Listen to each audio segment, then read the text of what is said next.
नमस्कार. ड्रायव्हित भावमध्ये आपल्या सर्वांचं स्वागत आहे. हा व्हिडिओ ना बाहेरील देशातला आहे, पण तात्पर्य माझं सांगायचं हेच आहे की हा व्हिडिओ कुठलाही असू द्या, माझं सांगण्याचं काम काय असतं, आपण अपघातापासून कसं वाचू शकतो. अपघात हे कधी होतात, पण काही घटना अशा असतात ना, त्या आपल्या काही चुकामुळे पण अपघात होतात.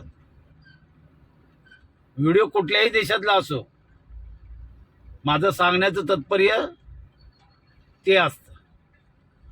पहिला हा व्हिडिओ बघा.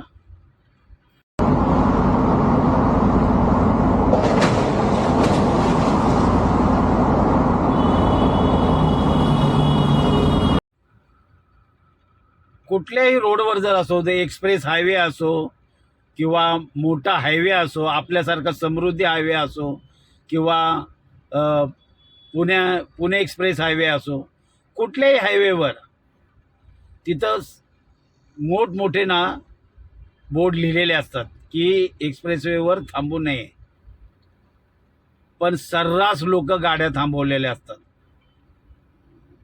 काही लोक सेल्फी घेण्यासाठी थांबतात, तर काही लोक लघुशंकेसाठी थांबतात. काही लोकांना माहीत असतं टोल पार केल्यानंतर तिथे सुलभ शौचालयाची व्यवस्था आहे, पण तरी काही लोक थांबतात.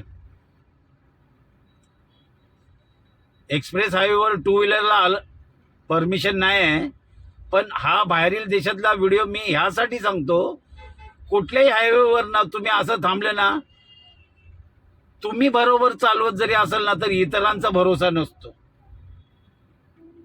कधीही काही होऊ शकतं, कधीही काही भरोसा नसतो. कोण गाडी कसं चालवेल ना, त्याचा काही नेम नाही. त्यामुळे प्रत्येक हायवेवर लिहिलेलं असतं की गाडी रोडवर थांबवू नका, आणि त्याचेच हे परिणाम आहे. टू व्हीलरवाला थांबला आणि अपघात झाला. तात्पर्य आपलं तेच आहे की अपघातापासून आपण कसं वाचू शकतो. तुम्हाला काय वाटतं नक्की या व्हिडिओबद्दल कमेंटमध्ये सांगा.